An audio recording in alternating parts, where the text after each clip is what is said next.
दिल्ली में बेरहम बेसमेंट पर एक्शन। अब जाग उठी दिल्ली की सरकार। मंत्री आतिशी ने प्रेस कॉन्फ्रेंस में किया खुलासा। कैसा कानून बनाने जा रही है सरकार। दिल्ली कोचिंग में हादसे के बाद से कई सारे सवाल खड़े होने लगे हैं। पहले राजनीति का दौर खत्म होने के बाद अब दिल्ली सरकार ने फाइनली कानून बनाने के बारे में सोचा है। इसका खुलासा खुद मंत्री आतिशी ने किया। पहले तो दिल्ली सरकार ने पूरी तरीके से पलड़ा झाड़कर एलजी और केंद्र सरकार पर सारा ठीकरा फोड़ दिया और आरोप लगाया कि उनके पास तो कोई पावर ही नहीं बची है। लेकिन सुबह होते ही तमाम तरीके से एक्शन लिए जाने लगे, जिसके बाद खुद दिल्ली सरकार के एक मंत्री सामने आने लगे और बताने लगे कि कैसे वे ही एक्शन ले रहे हैं। अब आतिशी ने प्रेस कॉन्फ्रेंस के जरिए बताया कि अब तक कई कोचिंग संस्थाओं पर उन लोगों ने कार्रवाई की है। आगे भी ये कार्रवाई होगी। रिपोर्ट आने के बाद और भी कड़ा एक्शन लिया जाएगा। साथ ही एक कानून भी बनाया जाएगा। सुनिए।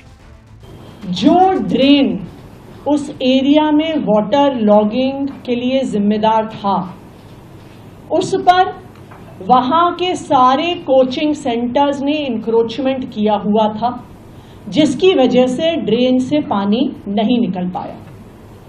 दूसरा एक महत्वपूर्ण कारण अभी सामने आया है कि बेसमेंट में जिस प्रकार कोचिंग सेंटर्स क्लासेस चलाते हैं, कोचिंग सेंटर्स की लाइब्रेरी थी, वो 100% इलीगल था।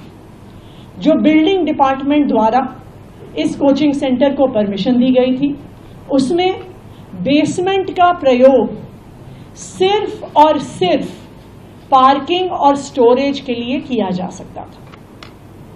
जो बाकी इंक्वायरी रिपोर्ट है वो अभी 7 दिन में आएगी, लेकिन प्रिलिमिनरी इंक्वायरी रिपोर्ट के आधार पर ही एमसीडी ने तुरंत कार्रवाई शुरू कर दी। सबसे पहले जो जेई जिम्मेदार थे वहां पे ड्रेन की मेंटेनेंस के लिए, जिनकी जिम्मेदारी थी ये देखना कि ड्रेन पर इंक्रोचमेंट ना हो, जिसकी जिम्मेदारी थी ये देखना कि किसी भी प्रकार की इलीगल एक्टिविटी वहां पर फील्ड पर नहीं चल रही है, उस जेई पर सख्त से सख्त कार्रवाई हुई और उसको एमसीडी से टर्मिनेट कर दिया गया है। उसको परमानेंटली नौकरी से निकाल दिया गया है। दूसरा, जो एई थे, असिस्टेंट इंजीनियर, उनको तुरंत सस्पेंड कर दिया गया है, क्योंकि इनकी जिम्मेदारी थी फील्ड ऑफिसर होने के नाते कि जो ड्रेन वहां पर बनी हुई है वो फंक्शनल है कि नहीं, वो उनको इंश्योर करना था। उनकी जिम्मेदारी थी कि जिन परमिशंस के आधार पर वहां पर बिल्डिंग कंप्लीशन सर्टिफिकेट दिया हुआ है, क्या उन रूल्स और रेगुलेशंस को फॉलो किया जा रहा है या नहीं किया जा रहा। इसलिए इन दोनों अफसरों पर तुरंत कार्रवाई करी गई।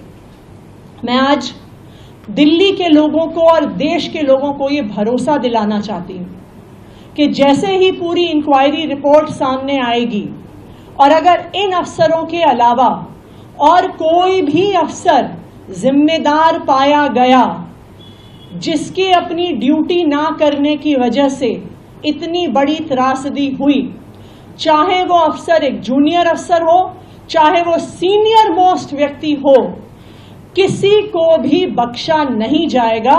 उन पर सख्त से सख्त कार्रवाई करी जाएगी।